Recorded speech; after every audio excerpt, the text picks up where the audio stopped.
Shalom, selamat pagi Bapak Ibu Saudara yang terkasih dalam Tuhan. Baik juga yang ada di rumah, kita bersyukur hari ini kita boleh masuk dalam minggu yang kedua di bulan Juni, semua karena kemurahan Tuhan. Mari kita membuka Alkitab kita diberkati oleh firman dari Mazmur pasal 88 ya. Mazmur 88 kita akan baca bersama-sama kebenaran firman ini, bagaimana sang pemazmur menyampaikan keluh kesahnya atau pergumulannya kepada Tuhan. Perikopnya doa pada waktu sakit payah. 1, 2, 3. Nyanyian Mazmur Bani Korah untuk pemimpin biduan menurut lagu Mahalat Leamot. Nyanyian pengajaran Herman orang Esrahi. Ya Tuhan Allah yang menyelamatkan aku, siang hari aku berseru-seru, pada waktu malam aku menghadap Engkau. Biarlah doaku datang ke hadapan-Mu, sendengkanlah telingamu kepada teriakanku.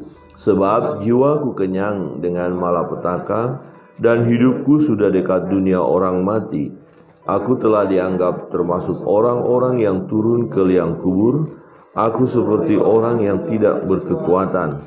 Aku harus tinggal di antara orang-orang mati, seperti orang-orang yang mati dibunuh, terbaring dalam kubur, yang tidak lagi, sebab mereka terputus dari kuasa-Mu. Telah Kau taruh aku dalam liang kubur yang paling bawah, dalam kegelapan, dalam tempat yang dalam. Aku tertekan oleh panas murka-Mu, dan segala pecahan ombak-Mu Kau tindikan kepadaku. Telah Kau jauhkan kenalan-kenalanku daripadaku. Telah Kau buat aku menjadi kekejian bagi mereka. Aku tertekan dan tidak dapat keluar. Mataku merana karena sengsara. Aku telah berseru kepadamu, ya Tuhan, sepanjang hari telah mengulurkan tangan kepadamu. Apakah Kau lakukan keajaiban bagi orang-orang mati, memasakkan arwah bangkit untuk bersyukur kepadamu? Dapatkah kasih-Mu diberitakan di dalam kubur, dan kesetiaan-Mu di tempat kebinasaan? Diketahui orangkah keajaiban-keajaiban-Mu dalam kegelapan, dan keadilan-Mu di negeri segala lupa? Tetapi aku ini, ya Tuhan, padamu aku berteriak minta tolong, dan pada waktu pagi doaku datang ke hadapan-Mu. Mengapa ya Tuhan Kau buang aku? Kau sembunyikan wajah-Mu daripadaku. Aku tertindas dan menjadi incaran maut sejak kecil. Aku telah menanggung kengerian daripadamu. Aku putus asa. Kehangatan murka-Mu menimpa aku. Kedahsyatan-Mu membungkamkan aku. Mengelilingi aku seperti air banjir sepanjang hari, mengepung aku serentak. Telah Kau jauhkan daripadaku sahabat dan teman, kenalan-kenalanku adalah kegelapan. Amin. Demikian jauh pembacaan firman Tuhan. Bapak Ibu Saudara yang terkasih dalam Tuhan, kalau kita melihat membaca Mazmur 88 ini, kita mengerti keadaan sang pemazmur dalam keadaan yang sakit dan sakitnya ini saya lihat setelah kita baca bukan sakit biasa, bukan flu biasa tapi ini parah dan hendak mendekati ajal. Jadi ini sakit banget dan kalau kita melihat tidak tiba-tiba sakit, rupanya sudah cukup lama juga sakit jadi dia terus tertekan oleh penyakit itu tertekan oleh penderitaan, dan dikatakan tadi hampir-hampir putus asa. Dia melihat semacam ini adalah murka Tuhan kok Tuhan belum menolong. Menarik adalah ketika dia datang kepada Tuhan, dia berbincang-bincang dengan Allah. Berkata, ya Allah, kalau aku masuk dalam liang kubur, apa aku bisa lagi bercerita tentang kebaikan Tuhan, tentang keadilan Tuhan, tentang keajaiban Tuhan? Apakah arwah akan bangkit? Jadi kira-kira begini, Tuhan, aku akan mati. Kalau mati, apa yang bisa aku buat lagi? Nah, ada kerinduan sang pemazmur mau menceritakan kebaikan Allah, tapi kalau sudah mati kan tidak akan mungkin. Ya, itu sebabnya sang pemazmur berdoa. Ya, berdoa menyampaikan segala keluh kesah kepada Tuhan secara kondisinya yang sakit. Nah, Bapak Ibu Saudara yang terkasih dalam Tuhan, ketika kita mengalami sakit penyakit secara khusus dalam firman Tuhan yang kita baca hari ini, oleh karena penderitaan, oleh karena sakit membuat seseorang tertekan, dan itu pun terjadi dalam hidup kita. Kalau kita sakit, kita bisa tertekan dan tidak ada gairah hidup atau bisa putus asa juga, bahkan tidak bisa melihat Allah yang Maha Kuasa. Ya, kita hanya bisa melihat, wah ini hukuman dari Tuhan, ini penderitaan ini dari Tuhan untuk saya, sehingga Tuhan sudah murka, ya seperti itu ya. Tetapi kita dalam menghadapi sakit penyakit, yang terpenting sesungguhnya datanglah kepada Tuhan. Ya, sang pemazmur datang kepada Tuhan. Kita lihat di ayat yang kedua. Dikatakan, "Ya Tuhan Allah yang menyelamatkan aku. Siang hari aku berseru-seru, pada malam aku menghadap Engkau.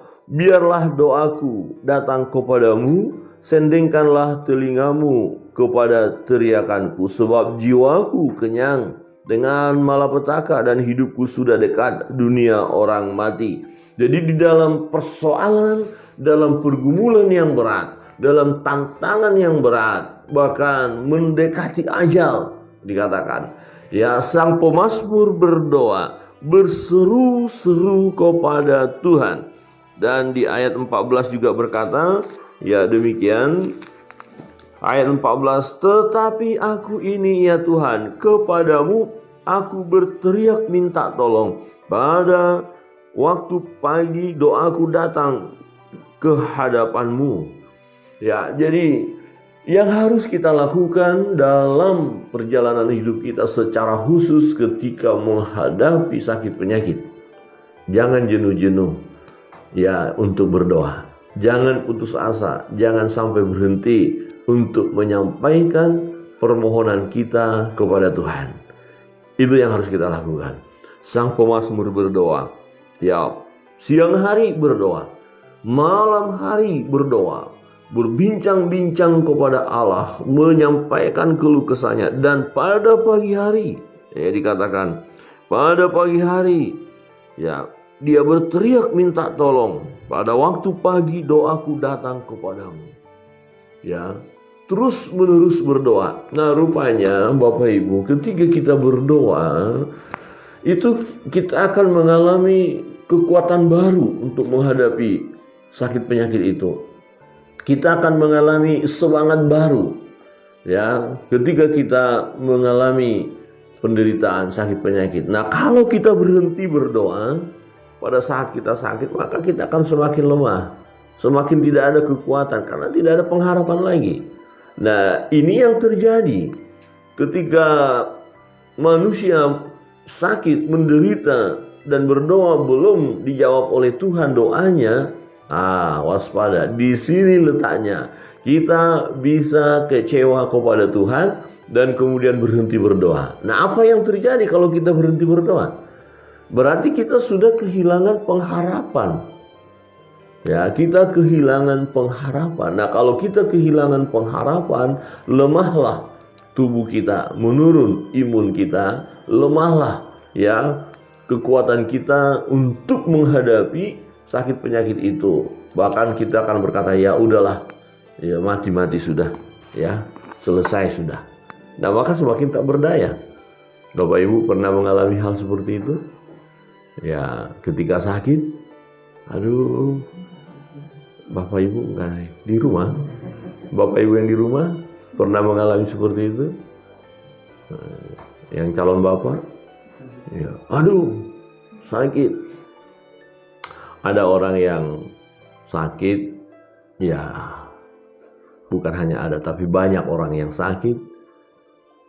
Dia terbawa emosi, perasaan yang sakit itu, dan yang dilakukan adalah mengeluh. Aduh, Aduh, aduh. Diajak berdoa, nggak usahlah berdoa. Sudah berdoa kok, dari dulu sudah berdoa. Tidak kunjung sembuh kok. Lama berdoa, sudah terus-menerus berdoa, kok nggak ada jawaban. Nah, ini adalah ujian iman kita. Tetaplah berdoa. Sang pemazmur terus berdoa, berseru-seru kepada Tuhan, mengungkapkan segala isi hatinya. Dia melihat keadaannya yang sangat-sangat buruk, menderita, tertindas, dikatakan tertindas. Dia mengalami kengerian. Aku tertindas dan menjadi incaran maut sejak kecil. Aku telah menanggung kengerian daripadamu. Aku putus asa. Ya, orang yang mengalami sakit ada kecenderungan untuk putus asa dalam hidup ini. Ya, sangat mengerikan. Beberapa hari yang lalu, ya, ini sesuatu yang tidak kita tidak izinkan sebenarnya kalau orang percaya. Ya, karena ada orang menderita, daripada orang itu menderita maka kasih obat saja supaya dia cepat mati. Itu namanya apa? Eutanasia.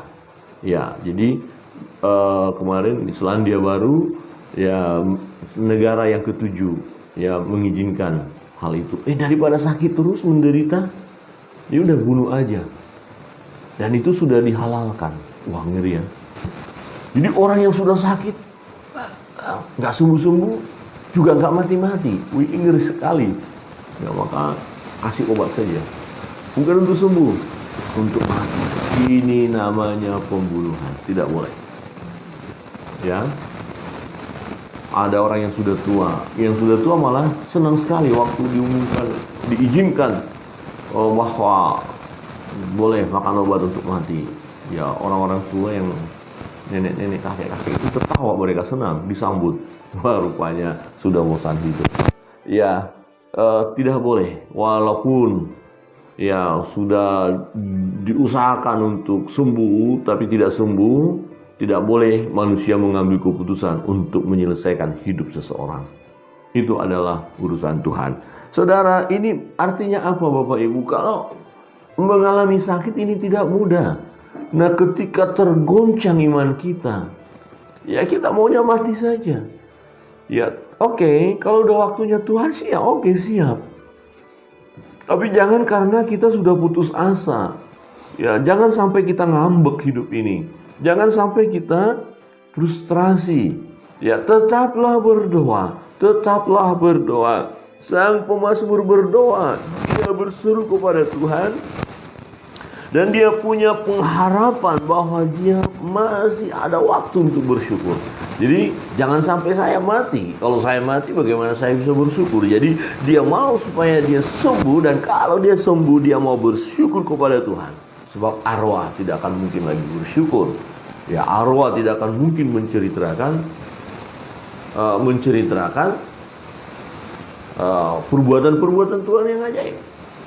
Ya, jadi Bapak Ibu Saudara yang terkasih dalam Tuhan, ya, mari kita melihat kebenaran firman Tuhan. Jadi apapun sakit penyakit kita, jangan kita putus asa.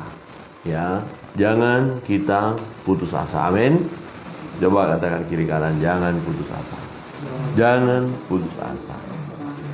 Nah, ada yang pernah hampir putus asa? Cerita dulu.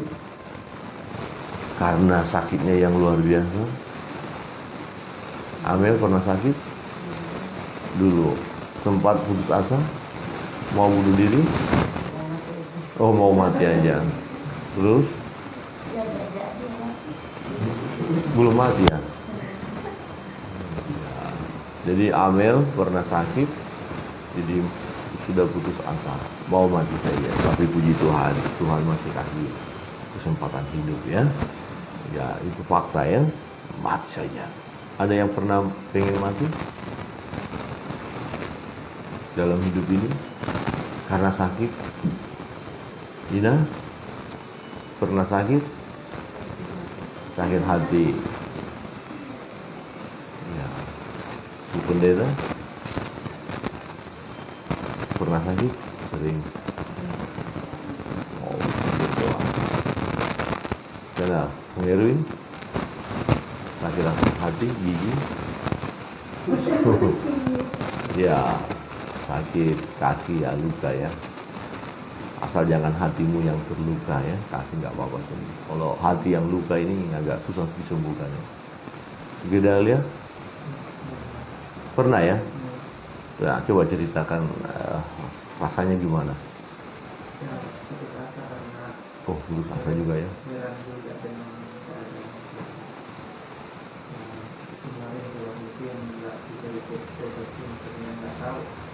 Mungkin karena pikiran, kalau pikiran juga stres, badan juga ikut.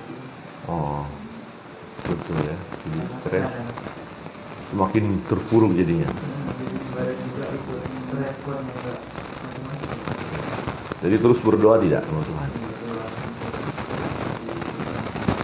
Oke, puji Tuhan ya, berdoa ya.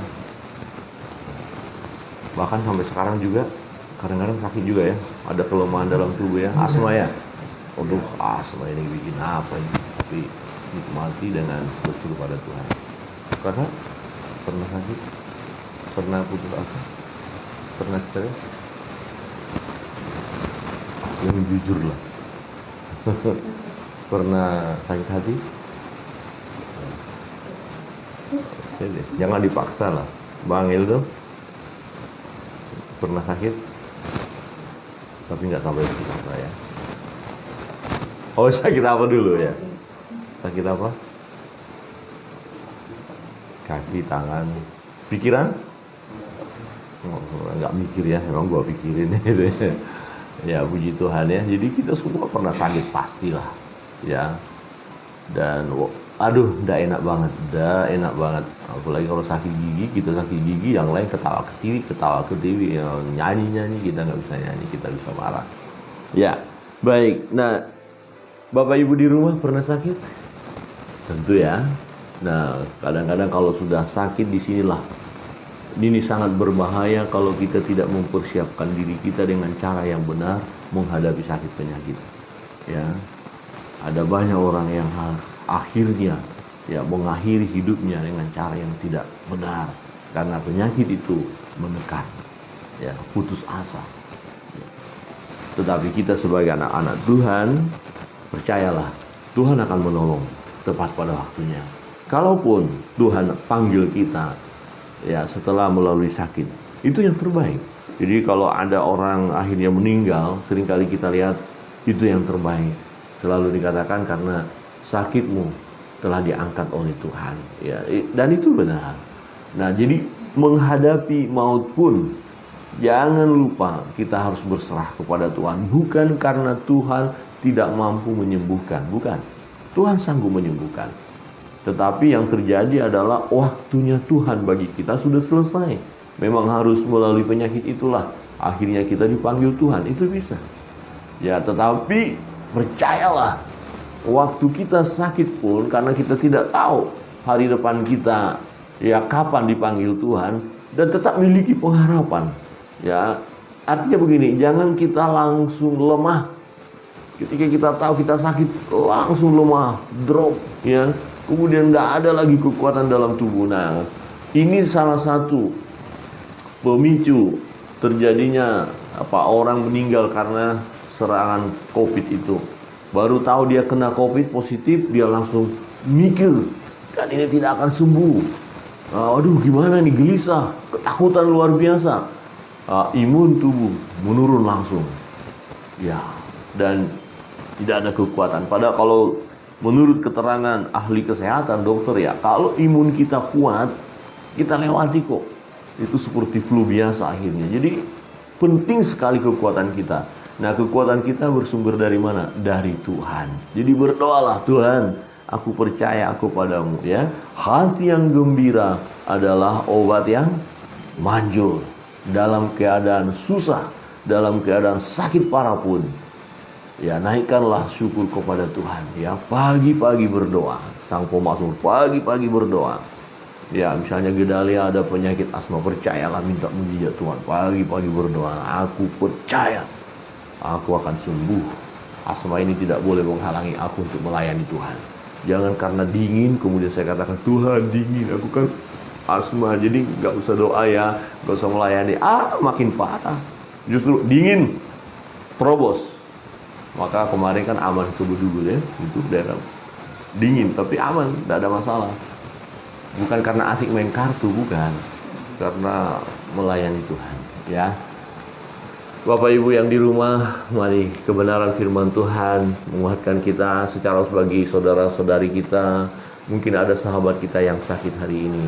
Jangan putus asa, hadapi dan tetaplah berseru kepada Tuhan.